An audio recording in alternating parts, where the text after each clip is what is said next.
Hello, everybody, and welcome to today's Mike Ames recruitment show. And today we're going to be talking about productization, particularly how you would productize your recruitment service. Now, before we get into this, I just want to make a brief caveat. We are normally super strict about keeping this to a 30-minute show, but productization is a fairly chunky topic, and we want to try and give as much value as we can. So we might run over 5 minutes or so. If that's the case and you have to run off when we get to the o'clock, just let me or Mike know in the comments or message us, and we'll make sure that you get the recording so you can watch the end. Also, we want to make sure that this is interactive as possible. So if you do have any questions as we go through, feel free to ask them or challenge us or whatever you fancy, really. Is that fair enough, Mike? That is fair enough. Yeah, please do make the most of this opportunity because I'm going to be covering a lot of ground in quite a short space of time. So if I rush through something or you have questions, ask them. If I don't answer them online, I'll type in the answers on LinkedIn. So. Okay, right, Mike. So I feel like the first question that we should be asking is, what's the difference between a product and a service? Because we all know that the recruitment is a service-based industry. So what's the difference between that and a product? I don't really know. Just kidding. It's going to be very Of course short. I do. Of course I do. Yeah, the difference is with a service is normally synonymous with the person that provides it. I mean, that's more or less what it is. So you know, there are a whole bunch of people out there that do services, and people can't separate them from the service, if that makes sense. And recruitment is a classic case of that, really. I'll give you another example, which has got a sort of a thing to it as well. A message to it is that Mrs. Ames went to a local stylist, and she got friendly with one of the hairdressers. Would you call them that? I don't really know. A hairdresser is a general term. Anyway, so she went to this salon, got friendly with this stylist. She left, the stylist left, and Mrs. Ames went with her. She comes to their house now every 6 weeks. Right. I, by contrast, go to the local barbers and just get a haircut for whoever is there. The trouble is, for recruitment, there are lots and lots and lots of clients out there who are much more like Mrs. Ames rather than me. And when the recruiter goes, they go with them. And we know that for a fact, don't we, Kirsty? Because when you do the VOTC calls, it comes up. Yeah, and when I do the testimonial calls as well, it's the same thing. It's very difficult for people to not speak about an individual. You know, oh, Joe Bloggs did this and he's always excellent when you do this, when you actually want it to be the company that they're mentioning, but they tend to get quite focused on the individual that provides this service. Yes. Sorry, go on. No, sorry, carry on. It's just somebody's having a couple of technical issues on the some things are buffering, so it might be that you just need to refresh the screen and come back in. But carry on, Mike, while I just okay. Thanks for that. Okay, so yeah, so when you look at a product versus a service, you draw people towards the product and away from the people that provide it.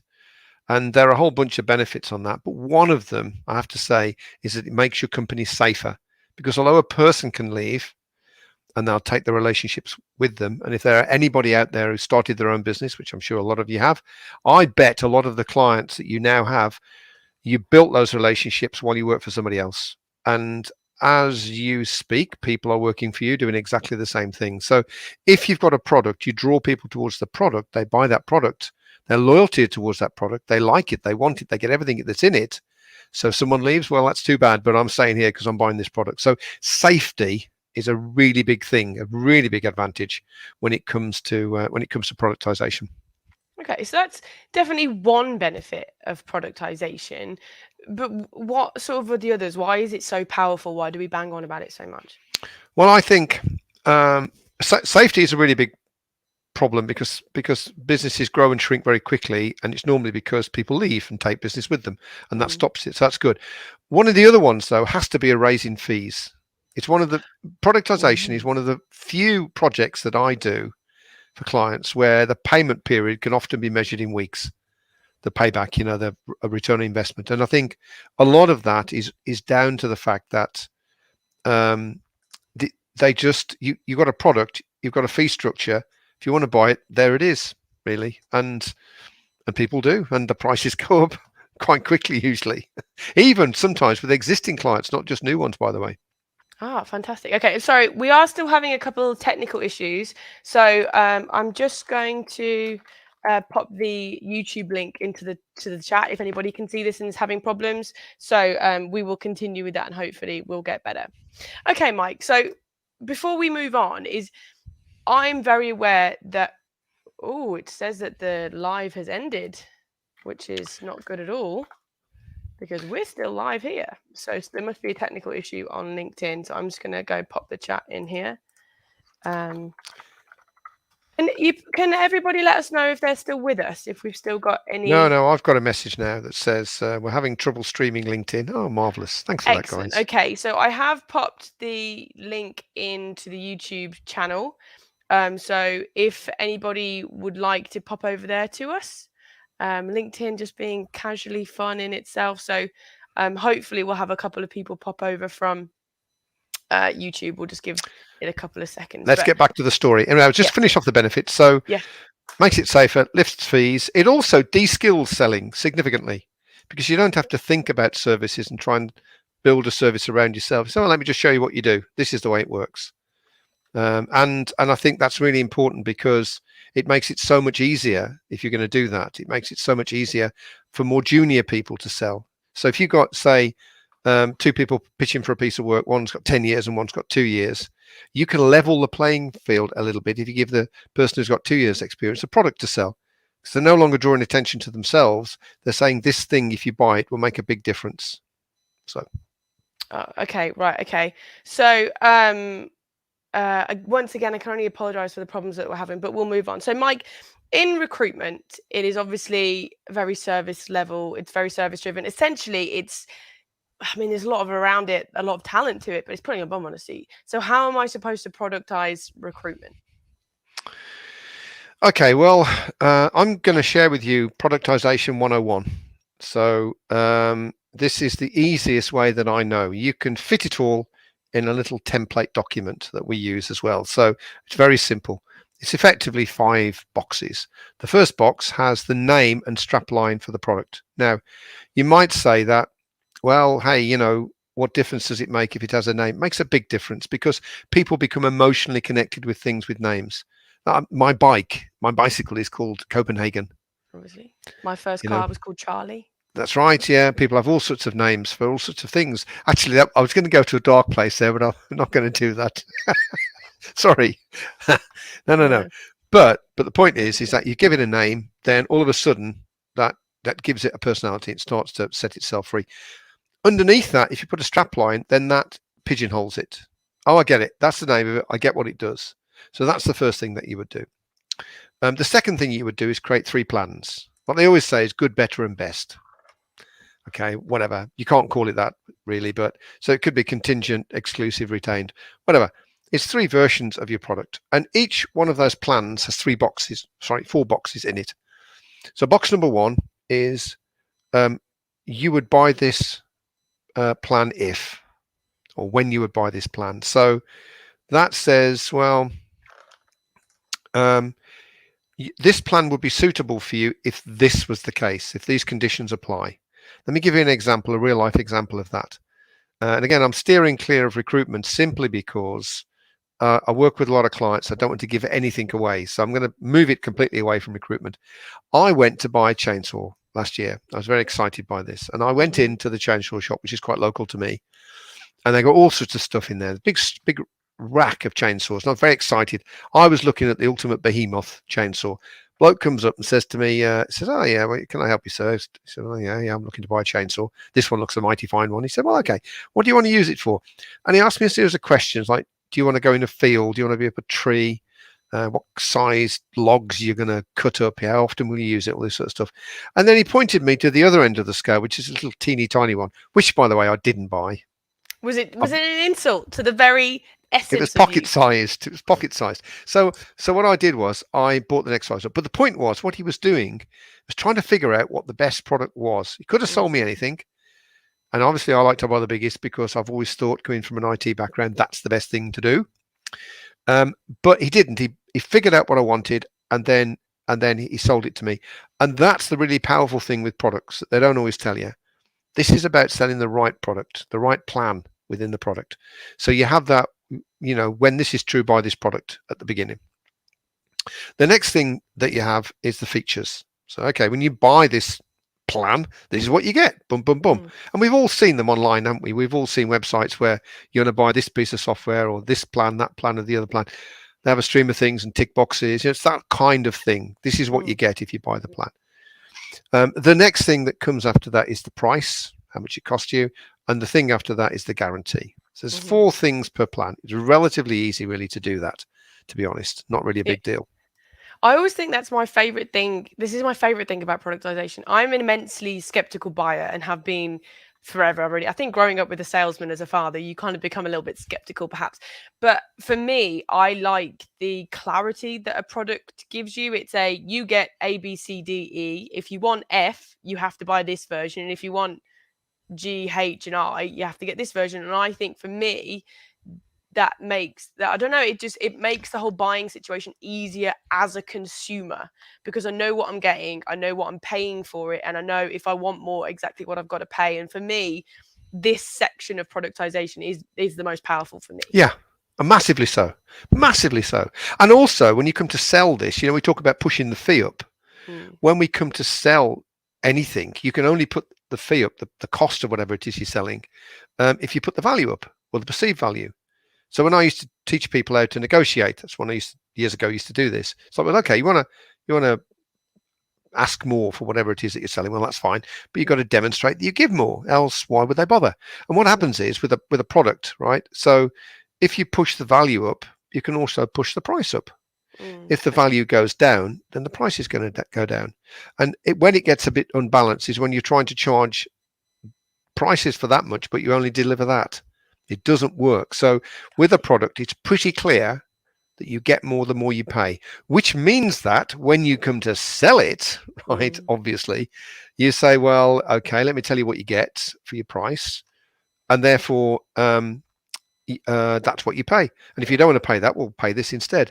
People are less likely Honestly, to haggle and drive you down and it, bargain because you can't. It's like you don't go to the petrol station and say 185. How about I offer you 120 and we call it a deal? It just doesn't 120 work. for cash. No, you don't. And also, weirdly, when it comes to this as well, which I think is quite interesting, when you younger, less experienced people are selling, they can quite often in recruitment get beaten down on fees and margins. When it's a product, that's the price. And I did a project that finished just recently. Took a call on Monday about it to see where we were at, and I was hoping I could get him on the show this Thursday, but he wouldn't come. A bit shy like that, but it was brilliant. I still hold out hope I can get him on eventually. But what he said the sales director has just said, well, no, that's it now. That's our price list. So, and everyone thought it was going to crash and burn. All that happened was their profits went up almost immediately. It's like, well, no, that's the price and that's what you pay. And that's the difference with it. When you come to sell it, it's enormous. That's why the fees go up. That's why it de-skills the sales process. And that's why it levels the playing field. Okay, fantastic. Ultimate. So can we move on to the next part? So we've given it a name and a strap line. We've come up with our good, better and best plans. Okay. What's next? The next is additional benefits, right? So this is anything that you add in to the purchase that you would make. It's quite common if you go down to the supermarkets or whatever that you buy this, get that free. It's not quite like that, but there's an element of it. And again, there's lots of things you can do in this space. Very creative. I would argue that you shouldn't take on too much. It's tempting to add lots of extra benefits in to make the product look really big and chunky. You don't need lots of extras.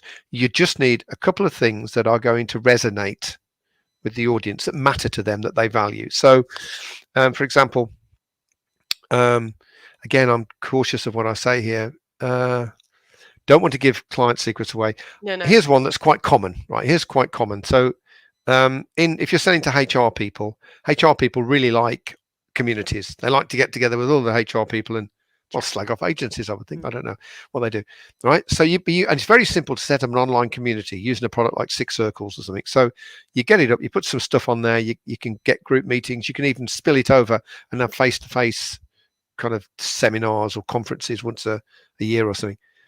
And you can say, well, okay, if you buy this product, you get access to this, years access to this. So that's one common thing. There's a really cool one, which was to do with free golf. Can't go into really too much, but it was brilliant and it works a treat. Another particularly common one would be training hiring managers, giving the people within companies Yeah, like training of some sort. That's a very common one that you kind of get across yeah, a lot of yeah. sectors, right? And as long as it's related, you've got to Mm. make it relate to the product, obviously. So yeah, as long as it does that, then yeah, that's absolutely fine. And Okay, training managers as to how to interview people, it helps especially you in as well. it does, yeah, it helps It's a everyone. double So it's a double whammy. Okay, with this, Mike, these additional benefits, with anything where you do additional, there's a cost of some sort, whether it's your time or whether you're actually giving something. Is this additional benefit rolled into the price of what they're paying in the best, better, and good, or whatever it might be? Or do you charge additional things for additional benefits? the objective really is to make them as free as possible, but you can offer a discount. So normally we would charge this, but because you bought the thing, you get it for that. Okay. And that's not unreasonable. That's not a problem to do that. Lots of people do it in the space, but wherever possible, if you could make it free, it's a benefit. It's it's an advantage in having it. Benefit, of course. So and you just need to buy this thing, and then you're in it. So Mm. I would also say that in the work that we've done with productization, a lot of recruitment companies will already do something that's an additional benefit. They will already do it. They'll just throw it in at the end as sort of an offhand, even if they haven't productized. So it's just being aware of the things that you already do and just make them more yeah. clear as an additional benefit, isn't it? It's not So necessarily reinventing the wheel here. no, it isn't. No. So if you want to get access to our salary survey 3 months before we publish it, you buy this, you get the salary survey well in advance or something, or just say you only get the salary survey if you buy this product from us. I don't know. Yeah, but you're right, Kirsty. There are things that people do, and it's relatively simple to be able to benefit from that. Yeah. Okay. So we've figured out our benefits. What is next? Next is customization points, which are quite important, really. Mm. It's effectively saying to someone, you don't have to have an out of the box solution. What you can do is customize it to your needs. Now, there are some caveats on that. Otherwise, you'll end up with something that's just not manageable. Mm. So you have to set parameters around the customization, but it makes people feel as though they're getting a tailor-made service, which I suppose in a sense they are really, Yeah. but 99% of it is standard, and there's just this shiny bit at the top end which actually means something to them, but they customize according to their needs. So this is things like how often they get reports, if they get them weekly, fortnightly, monthly, how they like their CV sent over, if there's a front cover, what that looks like, Yeah, what data's on that front, that kind of stuff. yeah, that kind of stuff. And the best way when you're forming a product, the best way really is to reach out to your clients with a sample and say, well, which of these mean something to you, and get rid of the ones that don't. Again, just like with the additional benefits, you don't need too many, maybe 3, maybe 4 tops. I've Mm. seen them with just one actually, and that seemed to be quite powerful. So, but it does make the product look bigger. We're Yeah. trying to put some distance between the thing that gets done, i.e., a bum on a seat, that apart from the person that does it. We want to separate them. So this kind of thing does separate them slightly. Okay. All right. Fantastic. So is it about time to move on to the next one, which again is vastly underrated but hugely powerful? Yes, promise of service. This one is enormous, and I'm not sure how many people out there will have heard about it, but it's enormous because the product itself will tell people what they're going to get. It sort of says, well, okay, pay this, get that. The promise of service, or sometimes called code of conduct, will tell you how they're going to get that. There are a series of promises to which they will be treated in this way. Okay, and usually between 3 and 5. You don't really need more than 5, to be honest. And traditionally, they're reversals of what most people find frustrating when they deal with agencies. So if you can figure that out, which it's not exactly rocket science, is it? If you can figure that out, reverse them and say, well, okay, if you deal with us, we always do this, we never do that, we always do this, we never do that. And what that means is people know what they're going to get, but they also know how they're going to get it. Now, let me tell you a story on this, right? Against each one of these, against your promise of service, you say, if anyone breaks any of these, there's a penalty. There has to be a Ah. penalty. Because if there isn't, it's just so much hot air and words on a page, it means Mm. nothing. So you have to put a penalty in there. And I was doing a project with someone a couple of years ago now, actually. One-man band, just wanted to productize because he wanted to lift the prices. And he said, well, okay, if I break any of those promises I've just made, you can have the candidate for free. I mean, how And powerful is these are that? some big fees as well for that Oh, these individual. are, you know who he is, Yeah, don't you? yeah, I These are do. big fees, right? So lots and lots of dosh. But he says I'll never break them, so I'm pretty cool about it, really. But what it does, it gives credence to that promise. Now, you don't have to go to that degree because nobody will, obviously. They're probably not many No. people, especially if you've But got other people that you're not in control of. what you can do is you can anything that's going to hurt you a little bit. So you can say, I'll tell you what, if we break any of these promises and we can't fix it to your satisfaction, 100 quid to the charity of your choice. Right. So no one really gains except the charity, which is nice. You Mm. know, so there is a penalty. There has to be something that happens if you break those promises, else it doesn't really mean very much. Now, the guy I'm talking about pretty much dropped the rest of it. He just used to go in and say, well, okay, this is what I'll do. That's the fee. And this is how we work. And this is what happens if we break that. Where can we sign? That became his product, really, honestly.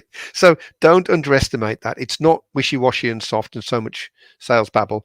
It actually counts, not for everybody, but it just counts for a lot of people that like to feel they're going to be treated in a professional way.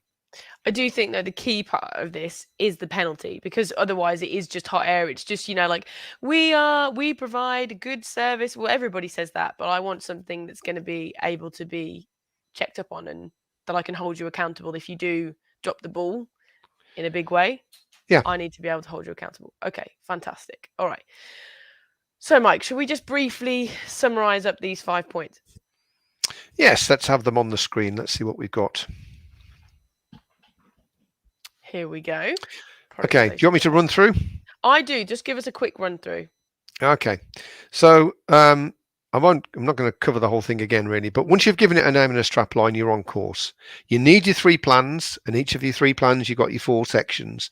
That's not that difficult to do, all things considered. Additional benefits, have a little think about that. If you can't think of any, you can still launch the product. It's fine. Customization points, I would have, definitely. And promise of service, you can use it. You don't even have to apply it to the product necessarily. It's just a really cool thing to do, to have a product to service, and it means a lot to a lot of people. So, and of course, you can put it on your collateral, your documentation, and so on and so forth. So it's got a lot of oomph to it. Okay, Mike. So just looking at that, 5 points doesn't look that complicated. What kind of time frame are we looking at? If I'm somebody looking at this and I've got no productization work done at all, going to the point where I'm a product, are we talking a week, a month, a year? How long will it take for me to Well, productize my product? it is how long is a piece of string, and you know Mm, that, don't I you? don't like Obviously, those because numbers. you've been involved with it. So I'll give you. So we run a program called the Breakthrough Program, some of which you know about. I'm not selling it. I'm just telling you what it is. One of the days, it's 18 months long, and one of the days is entirely on productization. So that'll be about 6 hours, I guess. At the end of that, they'll have a product which will be 90% there. We have a template which they'll fill in throughout the day, 90% there. So that's the shortest, really. And then you need a few weeks to kind of proof it and do various things with it. The longest project I ever worked on was 2019 and 2020, which was interrupted by COVID. But that was in total about 6 or 7 months, right? And there's all points in between. But if you're a small business and if you just wanted to put something out there and you wanted to proof check it first and get all your sales collateral done, I would suggest between 6 and 8 weeks. Okay, that's a manageable number. Now, I did just want to. You said sales collateral there. What do you mean when you say sales collateral? Well, one of the benefits in having something which isn't a person rocking up and saying, "Here's a job, we can fill it for you," is you can present something. So you're going to need some sales collateral, which communicates the key elements of what it is. So typically, you don't need that much. You need a website page that you can send people to, Mm, which has got everything on, including the plans. You don't have to put the prices on the plans. I always do for myself because I think, well, why not? But you don't have to. You can just put mm, everything else on there. And you could do with a one pager, which is pretty similar to that in a PDF form. So you can send the link or send the PDF, but it's the same information, really. You're certainly going to need a very short overview that would fit, on a PowerPoint page, just one, just whatever, A4 size, mm. so people can just get it real quick, really. You're going to need some testimonials for credibility and some case studies, and the testimonials should preferably be video ones, because as we know, Kirsty, they're 5 times more likely to be believed, aren't they? You know how much I love a video testimonial, and they You are. do People indeed. tend to get more from it than just the words, but how they act, and it's just more believable in general. Yeah. So you stump up and say, this is a great product. They say, it looks like it. You say, this is a great product, and look at all these people who've used it. Okay, that's a different kettle of fish altogether. And then probably a simple little PowerPoint slide so you can present it like over Zoom or something and go through it with people as to exactly what's in it. I've got a client, actually, he's a headhunter, so he's top end, really big fees he does in North America. And we went through it recently. We went through the PowerPoint, and it was too long, really. I cut a load of stuff out, but it was really good. I mean, you came at the end anyway and thought, yeah, I've got that. I understand what it is. I know why I should buy it. I know what's in it for me. I know why I should do that, pick him rather than someone else. Very powerful. But it was just his product, all it was. Okay. All right, Mike. So if I may quickly do a roundup of kind of what we've gone through today. So a product is so important for multiple reasons. Number one, it means if somebody leaves, they don't take your clients with it. It's much safer for your business as you're growing. Secondly, you're less likely to get quibbles on price. In fact, more often than not, your fees tend to go up. Would you say that's fair, Mike? If you're getting a product? Yeah. Pretty much. In fact, every project I've ever done, the fees have gone up to a greater or lesser extent. Yeah, sure. And then additionally, if you are being scalable, it's much easier to teach people who perhaps don't have the innate ability of recruitment like the business leader does to sell a product rather than them selling a service where it's going to be different each time. If you've got a product, it's a much more standardized way of selling it, which means they may not be able to do the big sales, but they'll be able to do some part of it, which as a business leader means you can look elsewhere, which is always going to be tough. And you get a consistency of approach with sales. So whoever they deal with in your organization, they're going to get the same thing. And that consistency obviously helps to build your brand and your reputation, etc., etc. Yeah. Okay, fantastic. So the way that you do this is sort of a 5-step process. First, you give it a name and a strapline. These are powerful. They hold innate power when you can give something a name. Then you come up with the good, better, and best plans for it, the named plans, bronze, silver, and gold, whatever you want to call it. Then you would go through and add any additional benefits in here, some of which might be chargeable, but with the discounted rate, but you should try and keep them as sort of free as possible while still not obviously committing loads of things that you eat away at your profit. Finally, fourthly, you give them some customization points, things that make them think that the service is bespoke to them, because first of all, they're going to find it a lot more. It suits them. They can round off any rough edges, but it's going to make them feel valued. It's going to make them feel understood. It's going to make them feel like you appreciate them, and hopefully you do. And then finally, that promise of service, which is so, so powerful, because not only are you telling people how you're going to deliver this product that you've given, but you're also giving them the proof that you are going to do it, because you've got that penalty, which means that should anything go wrong, you are going to be the one to hold back. Is that a fair summary, Mike, do you think? That's a very good summary. Yes, thank you. That's it. Cock on, really. I'm just in closing, I am a huge fan of productization. I never used to be, because I couldn't see. It's just like a service, nothing changed. Nothing changes in what you do. What changes is how you present what you do. Big difference. Okay, fantastic. So in a second, Mike, I'm going to come to you with the tip that people should do should they want to get started with productization. But before that, next week we have a guest, which is Lee D'Souza, who we love, and he's going to be talking about counter offers, if I remember correctly. He is, yes. He rarely gets them. If someone accepts a job that they're offered through Lee, almost always they take it. So he's going to come and share how that happens. So should be a great show. Hopefully LinkedIn won't let us down this time.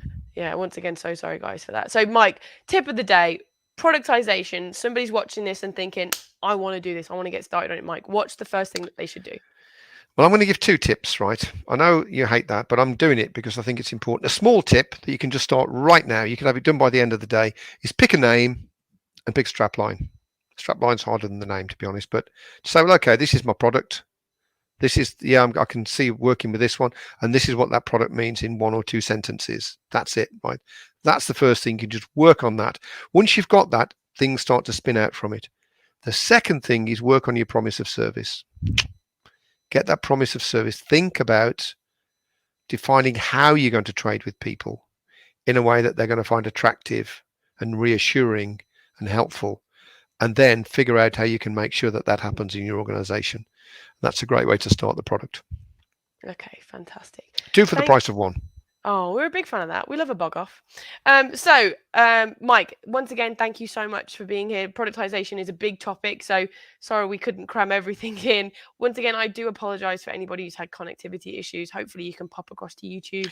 You can only apologise so many times, Kirsty. I know, but I'm a millennial. It's what we're built for. And hope to see everybody next week for when we try and give you some ideas about how to stop. No, we're not going to try at all. Oh, we are going to, aren't we? We're going to give ideas. We're going to give ideas. Anyway. Yes, we're going to give ideas. So we'll see everyone next week. See you next week. Bye.